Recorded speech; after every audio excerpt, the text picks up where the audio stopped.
Өткен заманда бір бай болыпты. Ол бір перзентке зар болыпты. Зарыға жүріп бір күні перзентті болыпты. Бай бір күні жылқысын суаруға көлге келсе, көлдің ішінде бір қып-қызыл өкпе жүзіп жүр екен.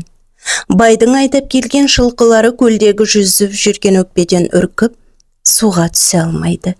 Сол кезде бай тұрып, судағы жүзіп жүрген өкпені қорықпен түртіп көреді. Өкпе суға батып кетіп, әлден уақыттан соң жалмауыз кемпір болып судан шығады да байдың жағасынан ала кетеді. Байдың көзі алақандай болып қорқып кетеді. Бай жалмауыз кемпірге: "Ат басындай алтын берейін, қоя бер" дейді. Жалмауыз кемпір жібермейді. "Осы жылқыларымның бәрін берейін, қоя бер" дейді. Кемпір көнбейді. "Енді не берейін" дейді бай. Кемпір: "Жалғыз балаңды бер, жіберемін" дейді. Бай жалғыз баласын бермек болады. Кемпір байды қоя беріп: "Балаңды қай жерде бересің" дейді. Сонда бай: "Ертең көшемін. Сонда баламның алтын сақасын ескі қонысқа тастап кетейін. Сен сонда болып, сол сақаның жанында отыр" дейді. Сонымен бай жалмауыз кемпірге уәдесін беріп, жылқыларына айдап кетіп қалады. Ертеңінде көшеді.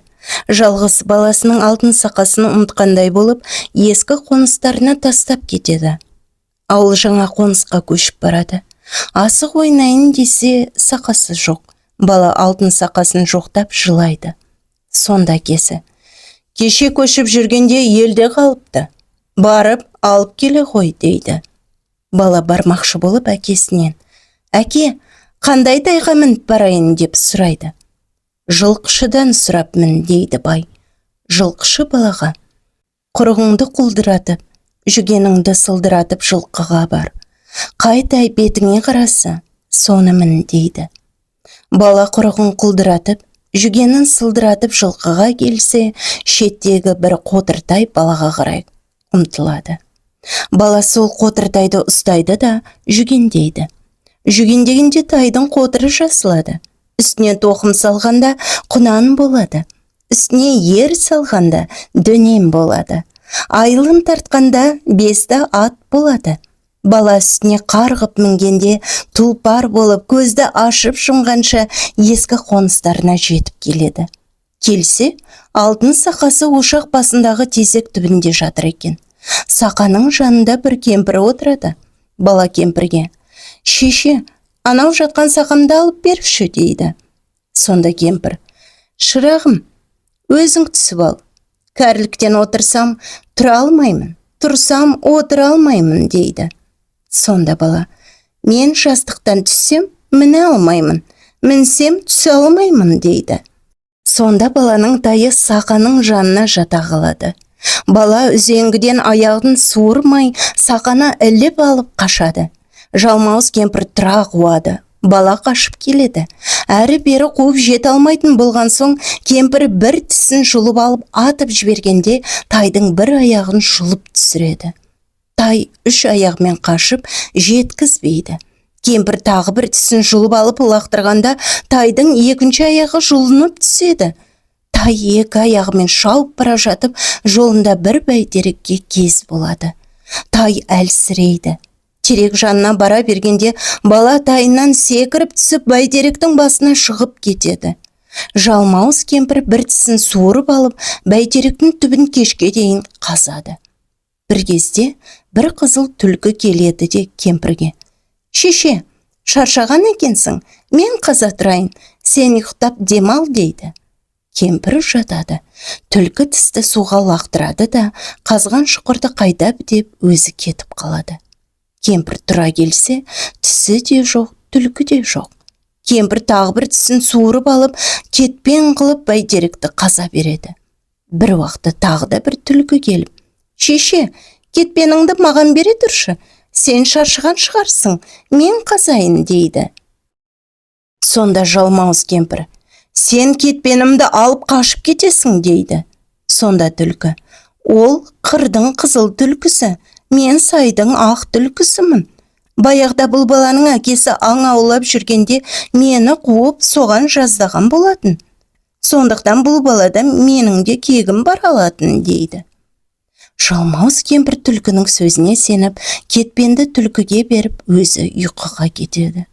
Түлкі тағы да кетпенін суға лақтырып жібереді де, шұқырды бітеп, өзі қашып кетеді.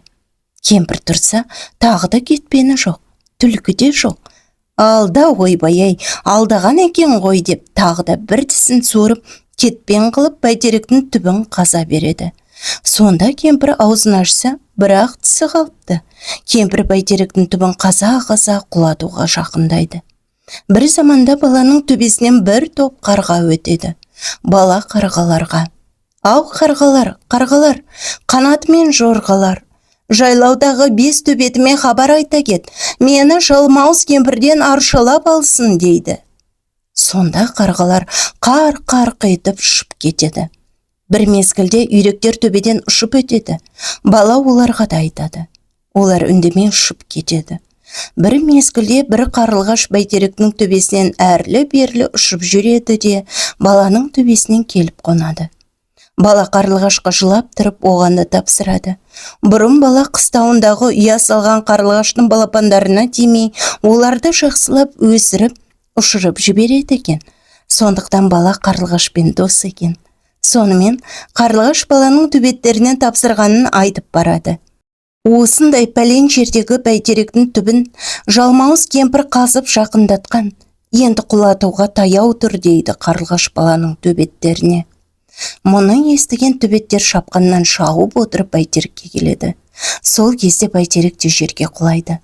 Баланың төбеттері жалмауыз кемпірдің қолын қол, бұтын бұт қылып, жүн-жүнін шығарып талап тастайды.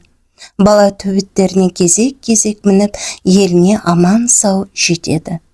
Баланың жалмауыздан аман сау құтылып келгеніне әке-шешесі қатты қуанып, ел жұртын жиып, үлкен той қылады. Ол жағдайдан кейін неше күндер өткен соң, баяғы жалмауыз кемпірдің қызы құлаған бәйтеректің жанына келеді. Келсе, шешесінің жүн-жүні шығып, өліп қалғанын көреді. Кім өлтіргенін білу үшін сол жерден қарап жүрсе, иттердің ізі көрінеді. Ол иттердің ізіне түсіп келе жатса, көп жылқыға кес болады. Енді қыз ауыл жақын екенін біліп жүріп келе жатады. Иттердің ізі туп-тура байдың үйіне алып барады. Бұл кезде үйдің баяғы жалмауыз кемпірдің қызының келгенін біліп, бес төбет жалма жан тұра ұмтылады. Қыз кемпірде емес, өте күшті екен, бес төбетке бой бермейді. Сол арада бала садақпен атып, қыздың көзін шығарады. Екінші атқанда қызды өлтіреді. Сөйтіп, жалмауыздан мәңгіге құтылып, әке-шешесімен бақытты да ұзақ ғұмыр кешкен екен деседі.